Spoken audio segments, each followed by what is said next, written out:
तर मित्रांनो, सन 2023 मधील खरीप हंगामामधील कापूस सोयाबीन उत्पादक शेतकऱ्यांना अर्थसहाय्य देण्याकरिता उर्वरित 1593.99 कोटी रुपये राज्य सरकारमार्फत वितरित करण्यात आलेले आहे। महाराष्ट्र शासनाच्या कृषी पशुसंवर्धन दुग्धव्यवसाय विकास आणि मत्स्य व्यवसाय विभाग यांच्यामार्फत 13 सप्टेंबर 2024 रोजीचा हा GR आहे।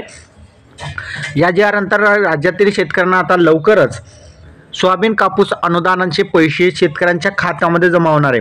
सन 2023च्या खरीप हंगामामधील कापूस सोयाबीन उत्पादक शेतकऱ्यांना 2.5 म्हणजे अर्धा एकर जरी तुमच्याकडे जमीन असेल तर त्यासाठी तुम्हाला सरसकट 1000 रुपये मदत राज्य सरकारमार्फत जाहीर करण्यात आलेली होती।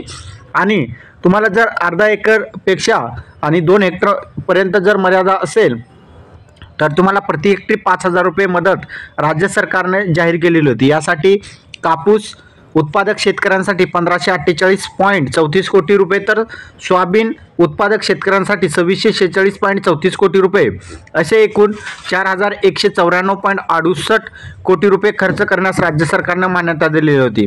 या अगोदर त्यानुसार एक शासनाने 29 जुलै 2024 रोजी निर्गमित करण्यात आलेला होता।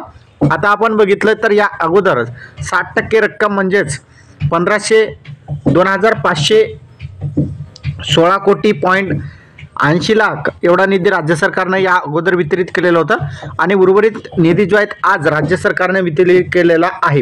यामध्ये बघितलं तर आज राज्य सरकारने 1593.99 कोटी एवढा जो निधी आहे वितरित केलेला आहे आणि हा जो निधी आहे अर्थसंकल्पीय वितरण प्रणालीद्वारे उपलब्ध करून देण्यात आलेला आहे। म्हणजेच हा निधी जो आहे सोयाबीन कापूस उत्पादक करणाऱ्या शेतकऱ्यांच्या थेट बँक खात्यामध्ये आता पैसे जमा करण्यासाठी उपयोग केला जाणार आहे।